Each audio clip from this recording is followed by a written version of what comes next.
안녕하세요. 니체 이명철 철학입니다. 오늘은 세습한 23절 춤과 웃음에 대한 것을 다루도록 하겠습니다. 그럼 봅시다. 나는 사내와 계집이 일하기를 원한다. 한쪽은 전쟁에 나가고 다른 쪽은 아이를 낳는 데 능하되 머리와 발로 춤춘 데 있어서는 모두 능하기를 춤함 주지 않은 날은 아예 잃어버린 날로 치자. 그리고 큰 웃음 하나 함께하지 않는 진리는 모두 거짓으로 간주하자. 아주 유명한 문장이죠. 유명한 문장. 그런데 요 이제 번역이 계집이라는 말, 요런 말은 요즘하고는 안 맞죠. 그러니까 요 책이 좀 번역이 뭐 잘된 것으로 그렇게 알려져 있지만은 조금 보수적인 그런 번역을 했다고 생각됩니다. 요런 말은 하면 안 되고 그냥 남자와 여자가 서로 결혼을 원하지만 남자는 전쟁에 나오고, 이제 전쟁이라는 거는 좀 비유로 보면 되겠죠. 비유, 가치 전쟁, 도덕 전쟁, 그런 가치 전쟁, 도덕 전쟁을 하는데 전사로서의 어떤 그런 기능을 다해야 되고, 여자는 이제 아이를 낳는다고 했지만 이것도 이제 비유로 보면은 미래 세대를 갖다가 창조하는, 그러니까 조인의 어떤 세상을 열어제끼는 데 있어서 여자도 큰 몫을 한다는 것입니다. 그러니까 요 뭐 출산과 전쟁 뭐 이렇게 대비해서 여자를 부차적인 존재, 그렇게 오해할 수도 있는데 그런 것은 아니고 좀 긍정적으로 이해하면 되겠습니다. 그런데 남녀가 이제 평등하기를, 니체를 남녀 차별주의자로 이렇게 오해를 많이 합니다. 그러나 그렇게 단언할 수는 없고, 니체가 남녀 평등에 대해서도 많이 이야기를 하고 있습니다. 여기서도 머리와 발로 춤춘 데 있어서는 모두 능하기를, 그러니까 요런 능력은 다 남녀가 또 공이 가지고 있다는 거죠. 춤추는 것도 여기 비유, 그대로 해석해도 되지만은, 춤이라고 하는 것은 비유라고, 자유, 해방, 창조의 의미, 그런 것까지 이제 가지고 있는데, 머리로 춤춘다고 했으니까, 이제 머리로 춤춘다는 것은 창조적 인간이 이제 초인이라고 하니까, 그 머리로 춤추는 것은 그런 창조죠. 어떤 창조를 하기 위해서는 또 학습, 인식을 해야 되고, 그런 면에서 같이, 노력을 같이 함께 하면 더 좋다. 모두 함께 능하기를. 이제 발로 춤을 춘다는 것은 요걸 이제 춤으로 보면 되겠죠. 그러니까 경쾌하게, 가볍게 그렇게 인생을 살면 좋겠다는 그런 것입니다. 춤함을 주지 않은 날은 없는 날, 아예 그냥 없는 날로 쳐라. 그만큼 이제, 그냥 니체가 이런 말을 하는 것은, 그 종교와 국가의 억압이 그렇게 심한 그런 시대였기 때문에 좀 더 이제 가벼운 인생, 가볍게 세상을 만들려는 그런 의미로 보면 되겠습니다. 큰 웃음도 웃음 없는 진리. 그러니까 과거의 진리, 종교적 진리는 다 엄숙한 진리고 무거운 진리, 그런 진리였기 때문에 그런 것은 거짓으로 이제 해야 된다. 그렇다고 해서 여기에 뭐 웃음이나 춤만을 강조하는 것이 아니고, 이런 가벼움도 필요하지만은 또 그런 억압과 어떤 그런 엄숙주의, 그런 것도 필요한 것입니다. 그러니까 가벼움, 참을 수 없는 존재의 가벼움, 그런 유명한 책도 있는데, 가벼운 것만 그런 게 아니죠. 무거운 것도, 참을 수 없는 존재의 무거움, 그런 것도 가능하기 때문에 가벼움과 무거움은 이렇게 배타적인 것이 아니고 서로 보완적인 그런 게 때문에 가벼움과 무거움은 같이 가야 된다고 봅니다. 그러니까 진리라고 하는 것도 웃는 진리도 필요한 거죠. 무거운 진리, 가벼운 진리, 이렇게 해도 되고. 이제 24절에서는 이제 결혼 이야기 나오고, 결혼에 관한 것입니다. 너희가 하는 결혼, 이 번역이 이렇게, 이런 말을, 고약이라는 말을 잘 안 하는데, 이런 말들이, 이 책에서는 많이 나옵니다. 그냥 옳지 않은, 좋지 않은 결합이 되지 않도록 조심해야 한다. 이렇게 하면 되죠. 너희는 너무 서둘러 결합을 한다. 그러니 결혼 파기라는 것이 뒤따를 수밖에. 결혼 왜곡이나 사기보다는 그래도 결혼 파기가 낫다고. 물론 나는 나의 결혼을 파기했지요. 그러나 먼저 결혼이 나를 파기했답니다. 어떤 여인이 내게 이렇게 말했다. 고약하게 짝지어진 자들이야말로 더없이 고약한 복수심을 불태운다. 그러니까 요 이제 결혼이라고 하는 것이 대단히 중요하고 인생의 대사인데, 이게 나쁜 결혼들이 많다는 것이죠. 이게 나쁜 결혼들이 서둘러 결합을 한다. 이제 서둘러 한다기보다도 결혼을 함에 있어서 뭔가 철학을 가지고 그렇게 해야 되는데, 그냥 그런 철학 없이 그렇게 결혼을 하다 보니까 이제 이런 실패, 파괴, 이런 것도 많이 이제 있다는 겁니다. 서둘러 결합한다기보다도 조금 계몽되지 않는 그런 상태에서, 성숙하지 못한 상태에서의 그런 결합이 실패를 볼 수 없다. 파괴라는 것이 따라올 수밖에 없다. 결혼 사기 이런 것보다 그냥 이렇게 하는 것보다 차라리 그냥 파기가 낫다라고 이제 이렇게 말하는 건 뭐 이혼을 권장하는 그런 건 아니죠. 그만큼 결혼 제도가 문제가 많다는 것입니다. 이 결혼이라고 하는 것이 결국 가족인데 가족 제도의 이 문제점은 뭐 엄청나게 많죠. 과연 이 가족 제도를 가지고 계명된 세상을 펼쳐낼 수 있는지 니체는 그런 근본적인 지금 의문을 제기하는 것입니다. 초인 시대를 열기 위해서는 이 가족 문제, 이 가족 제도를 갖다가 바로 잡지 않으면은 초인 세상은 요원하다는 그런 이제 암시를 깔고 지금 결혼에 대해서 이제 근본적인 비판을 지금 하고 있는 것입니다. 결혼이 나를 파괴했다. 내가 결혼을 파괴한 거냐? 결혼 제도 자체가 엄청난 그 결함이 있다는 거죠. 결혼 자체가 인간을 파괴한다 이 말이죠. 그렇게 이제 고약하게 짝지어낸 자들은 잘못 맺어진 그런 결혼은 결국은 나중에 복수심이 불태운다는 것입니다. 서로 이제 이혼하고 갈라서고 이러면 복수심이라고 하는 것은 이제 배신감이죠. 나는 보아왔다. 더 이상 홀로 지낼 수 없다는 사실에서 저들은 온 세상으로 하여금 대가를 치르도록 하는 것이다. 그러니까 그 복수심과 이런 복수심이 생기는 것이 그러니까 사랑이라고 하는 것도 제대로 모르고 사랑이라고 하는 것을 준다는 그런 차원이 아니라 사랑을 받기 위해서 상대에 대해서 어떤 기대, 의존적인 그런 자세로 결혼을 하다 보니까 이제 갈라서고 이러면 배신감부터 이제 배신감에 복수심이 끓는 거죠. 그리고 이제 홀로 지낼 수 없다는 거에 대해서 온 세상에 대해서 또 이제 복수를 한다는 것입니다. 세상에 대해서 세상 탓을 하면서 그러니까 이제 독립된 그런 개인들의 그런 결합이 아니었기 때문에 이제 홀로 독존을 견딜 수가 없는 거죠. 그러니까 그것을 자기 탓으로 할 수는 없고 자기 책임으로 돌지 않고 세상 탓으로 하면서 세상에 대해서 온갖 복수와 저주를 퍼붓는다고 하는 것입니다. 요거는 뭐 많은 경우에 그러죠. 사람들이 자기 책임 그런 게 좀 약하고 우리 한국인들은 자기의 문제를 가지고 있는 세상 탓으로 이렇게 남 탓으로 하는 경우가 상당히 많은 것 같습니다. 물론 그것은 이제 제도적인 그런 문제이기도 하지만 또 사람들에게 어떤 뭔가 문제도 있는 것 같습니다. 결혼 이런 사적인 일도 이렇게 세상 탓으로 세상에 대가를 요구한다 이렇게 말을 하는 거죠. 그래서 나 정직한 사람들이 서로에게 이렇게 말하기를 소망하는 것이다. 우리는 서로 사랑한다. 이 사랑이 변치 않도록 조심하자. 아니면 우리의 언약은 실수였단 말인가. 우리가 과연 위대한 결혼을 하기에 적합한지 그것을 알아보기 위해 일정 기간의 작은 결혼을 해보자. 어느 때고 둘이 붙어 있어야 한다는 것은 엄청난 일이다. 그러니까 이 결혼이라고 하는 것이 엄청난 그야말로 대단한 그런 일인데도 불구하고 이제 이런 것들이 오늘날 또 실패를 많이 하죠. 오늘날 과거에는 뭐 서로 얼굴도 모르고 결혼해도 이제 그 성공을 하고 오래 가고 했는데 요새는 우리나라 그 이혼율도 상당히 세계적 수준으로 엄청나게 그 이혼율이 높죠.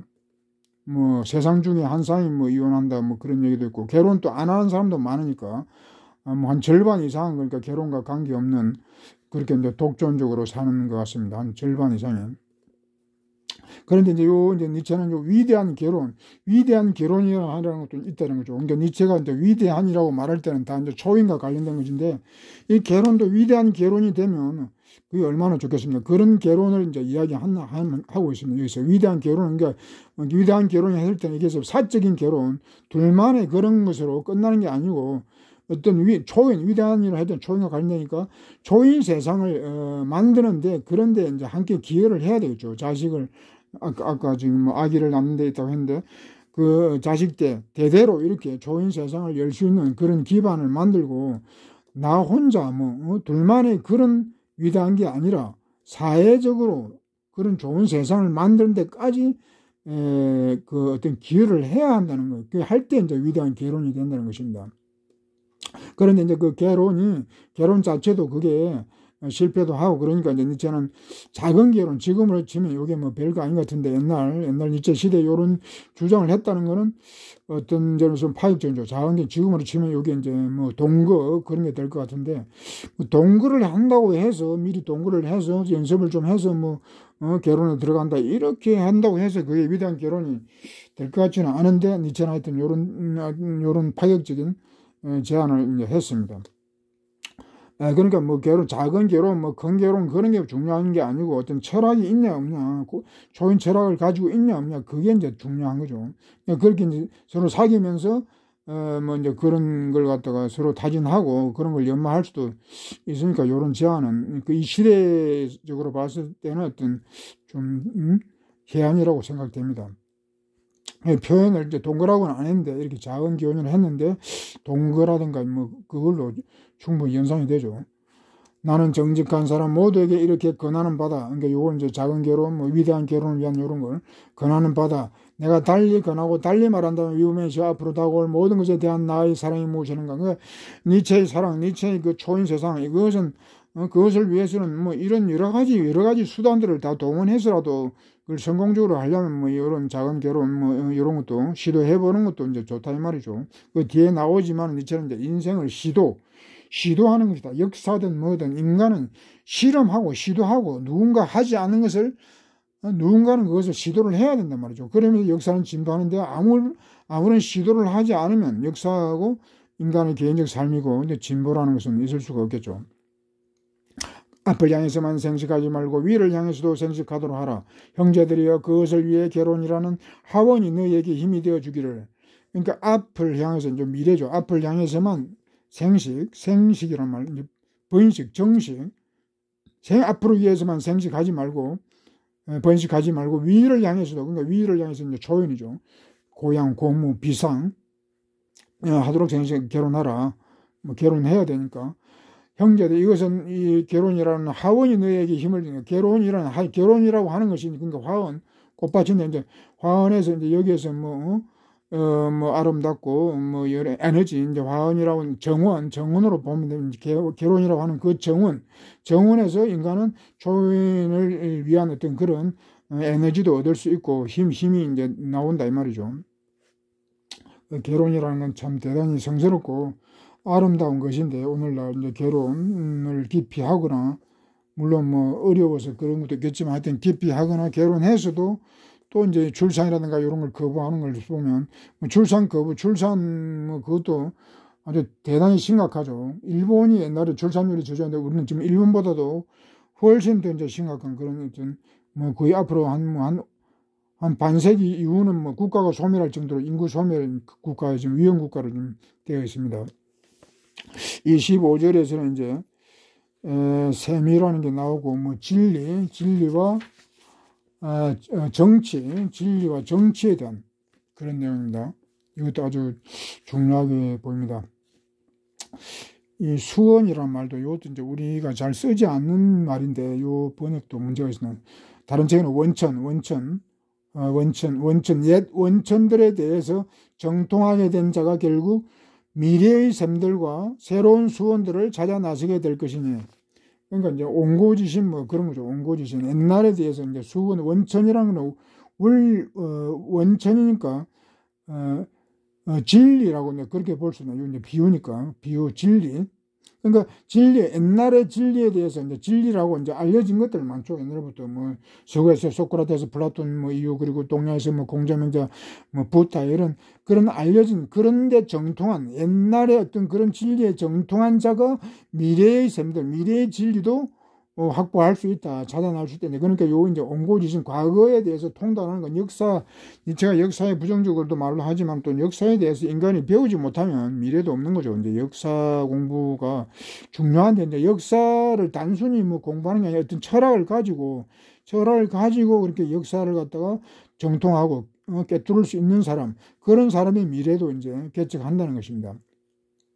수원들을 찾아 나서게 될 것이다. 형제들이여 머지않아 새로운 민족들이 일어나고 새로운 샘물들이 솟아 저 아래 새로운 골짜기로 잘잘 흘러갈 것이다. 새로운 민족들이 이제 요런 이제 새로운 민족, 이미 니체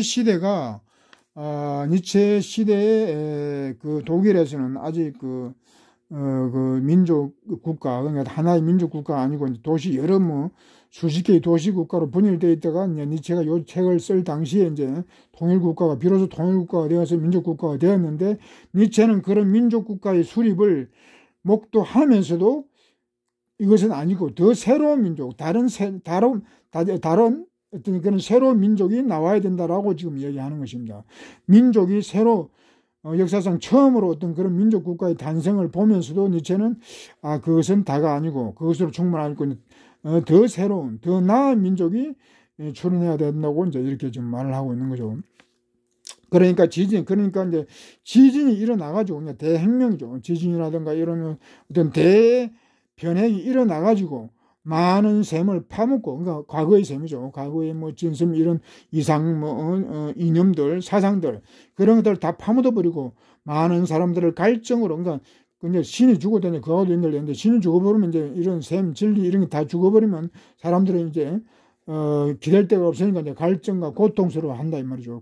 고통스럽게 하겠지만 지진은 내부에 있는 힘과 은밀한 것들을 백일하게 드러낸다. 그런 이런 혁명, 세상이 어떤 뒤집어지면은 엄청난 그 내부에 내장되어 있는 힘들이 있어가지고 그것이 다 드러난다는 겁니다. 다 나온다 이 말이죠. 백일하게 드러난다. 지진은 새로운 셈을 드러낸다. 옛 민족들의 지진으로부터 새로운 셈들이 터져 나오는 것이다. 보라 여기 목말라 하는 많은 자들을 위한 하나의 셈, 동경에 찬 많은 자들을 위한 하나의 가슴, 많은 도구를 위한 하나의 의지가 있다. 누군가 이렇게 외쳐댄다면 그 주변으로 하나의 민족이, 다시 말하면 시도하는 자들이 많이 모여들 것이다. 새로운 셈을 드러내고, 그러니까 그 이제 지진이라고 하는 것이, 지진 혁명이라고 하는 것이 이제 그 민족들에서 이제 민족들에 의해서 새로운 셈이 이제 터져 나오는데, 그렇게 되면은 이제 그런 새로운 셈이 이제 발견되면은 이제 사람들이 모여든다 말이야. 사람들이 모여든다. 목말라 하는 많은 사람들과 동경에 찬 사람들, 도구를 위한 하나의 의지들이 있는데 거기에 이제 셈에 그런 것이 있으니까 많은 사람들이 그러니까 여기 이제 깃발을, 새로운 깃발을, 사상 진리의 깃발을 외쳐대면, 깃발을 들면, 깃발을 꽂으면 그 주변에 많은 사람들이 몰려들고 새로운 민족이 탄생한다 이 말이죠. 그러니까 다시 말하면 시도하는 자들이 많이, 시도하는 자들 뭐 먼저 시도했건 성각자건 뭐 선구자건 뭐 뒤에 또 따라서 하건 그런 시도하는 자, 시험하는 자, 도전하는 자, 그런 사람들이 이제 잠재해 있는데 그런 사람들이 이제 다 드러나서 함께하게 된다는 것입니다. 그러니까 요 이제 새로운 셈을 발견하는 거, 그러니까 새로운 사상, 새로운 진리, 새로운 이념을 내세워서 그게 깃발을 꽂는 거, 누군가는 먼저 꽂아야 되겠죠. 그리고 꽂음으로 해서 많은 사람들에게 이제 이렇게 끌어모을 수 있도록 그렇게 해서 이제 새로운 하나의 민족, 다른 민족이 탄생해야 된다는 것입니다.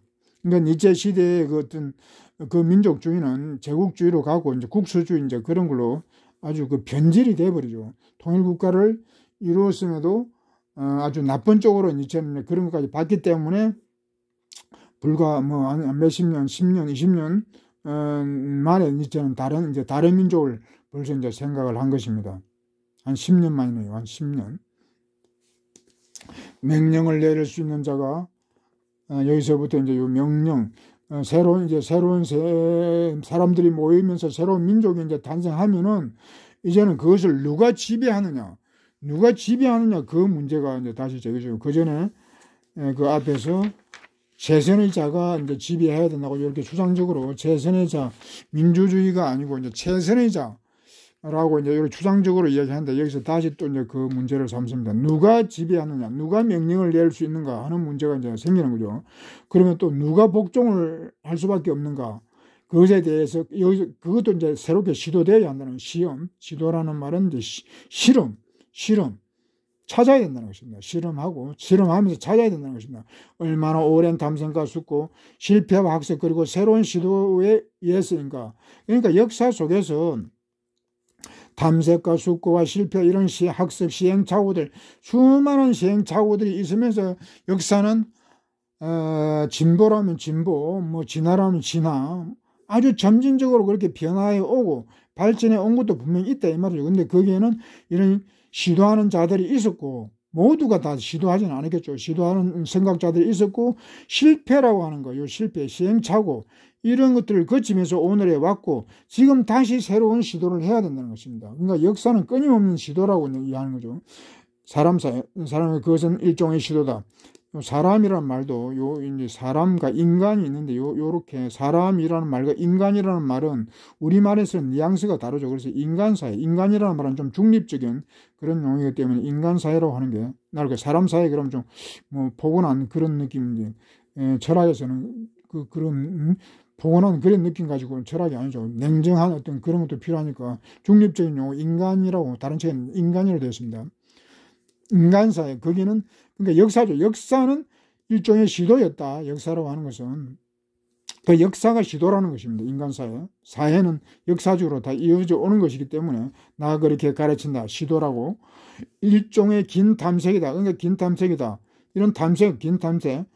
그러나 사람, 인간사회가 탐색하고 있는 것은 명령을 내리는 거다. 그러나 지금 이 시대에 필요한 것은 누가 명령을 내리냐, 누가 지배를 하느냐.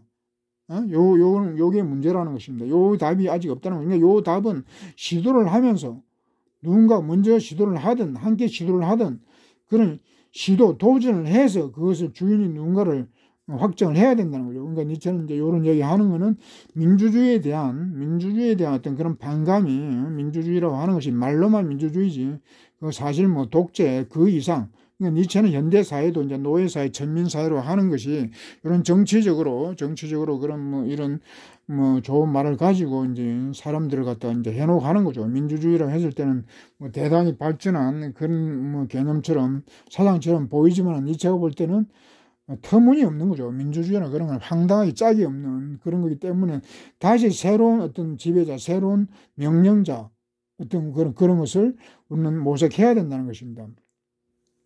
형제들이 또 이야기하죠. 일종의 시도자, 역사, 인간의 사회, 역사라고 하는 건 시도다.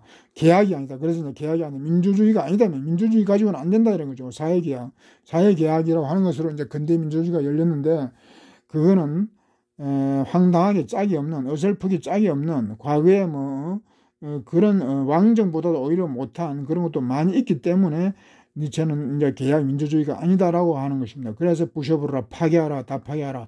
심약한 사람들과 이도저도 아닌 자들이 찌끄려는 그런 말을 이런 민주주의를 갖다가 부르짖는 사람들이 심약한 사람, 권력의지라고는 없는 초인정신이라고 없는 그런 나약한 사람들 그리고 이도저도 아닌 어둠이 아무것도 아닌 그런 존재들이 이제 그런 것을 부르짖는다는 것입니다. 그러니까 민주주의에 대한 어떤 부정, 그런 새로운 참된 민주주의, 그러니까 니체가 민주주의를 부정하는 것은 민주주의 자체를 부정하는 것이 아니고 참된 민주주의를 다시 모색해야 된다는 것입니다. 그 민주주의라는 말은 민중, 모든 사람이 민중이 주인이다, 민중이 지배한다, 이제 그런 의미가 말에 들어있기 때문에 그 말 자체는 나쁜 게 전혀 아니죠. 그렇기 때문에 모든 사람이 다 주인이 되면 좋겠지만 그것은 당장에 이룰 수 있는 그런 일이 아니니까 이제는 좀 선도자, 선각자들 이런 시도하는 자들이 먼저 나와서 지진을 일으키고 완전히 새로운 민족을 만들고 새로운 이제 국가를 새로운 사회를 만들고 또 나아가서는 이제는 새로운 유럽을 만들고 통합된 그런 하나의 유를 만들고 세계도 또 통합하는 그런 데까지 이제 니체는 그 비전을 보여주지만 우리에게는 이제 지금 통일 국가도 안 되고 이렇기 때문에 니체가 이런 민족을 강조하는 것이 뜨겁게 우리에게 와닿는 것이죠. 계약이 아니다. 26절은 도덕주의, 또 도덕에 대한 이야기를 합니다. 니체의 철학을 도덕 철학이 하는데, 도덕에 대한 비판하면서 새로운 도덕을 이제 또 주장하는 거죠.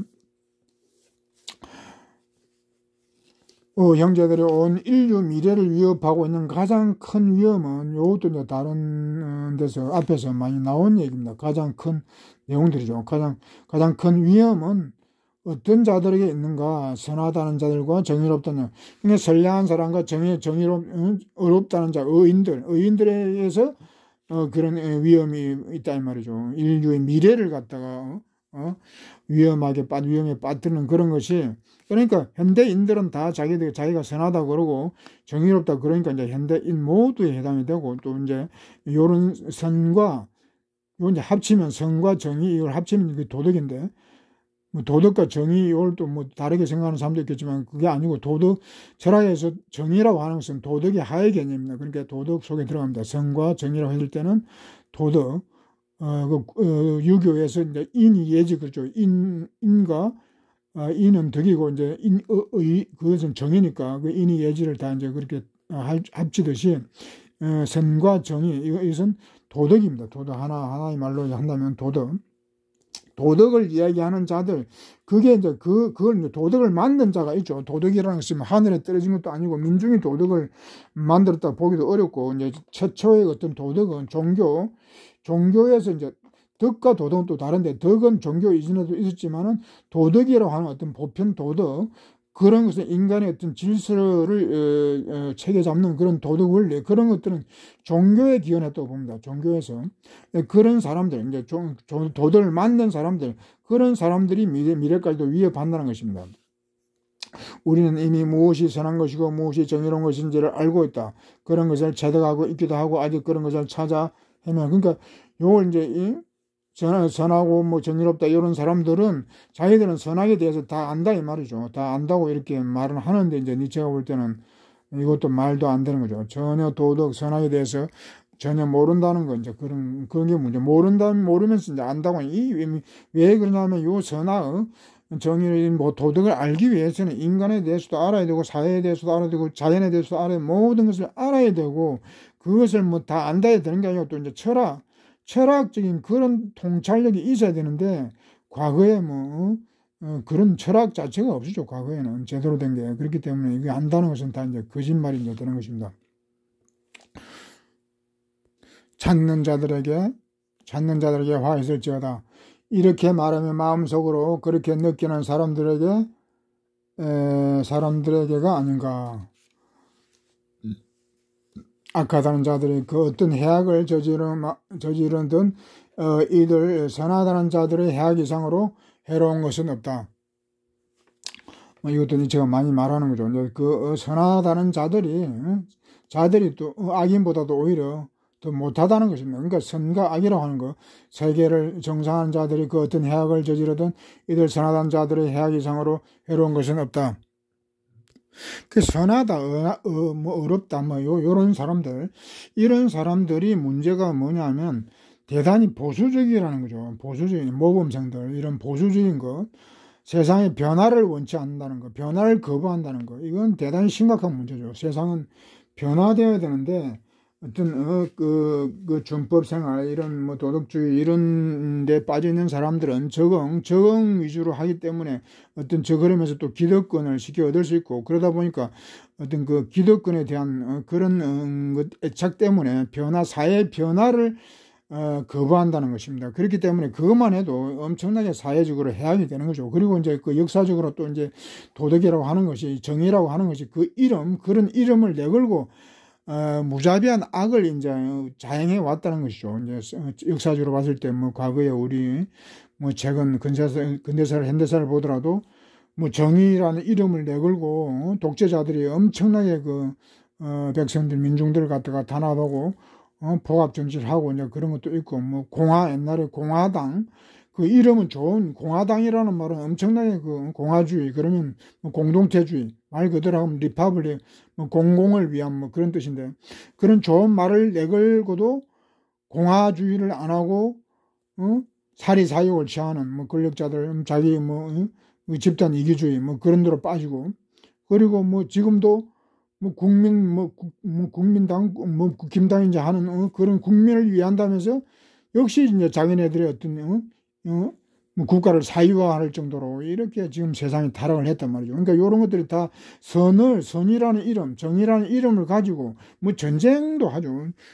정의의 전쟁 이러면서 무자비한 전쟁, 악랄한 그런 전쟁까지도 다 이게 이런 이름을 다 걸고 그렇게 할 정도이기 때문에 그러니까 차라리 그런 도덕 이런 정의라는 것이 그런 게 없다고 그러면 오히려 세상이 더 평화로울 수도 있는 그럴 정도로 하여튼 이 모든 역사에서의 악이라고 하는 것 그런 것은 다 이 도덕 이런 진선미 이와 다 관련이 되어 있다고 하는 것이 니체가 이제 보는 요 이제 개념입니다. 그래서 이제 그렇다고 해서 니체는 진선미를 다 이제 부정하는 것이 아니고 새로운 어떤 진선미를 다시 이제 창출해 내면은 역사의 이제 진보가 가능하다 이제 그런 거죠.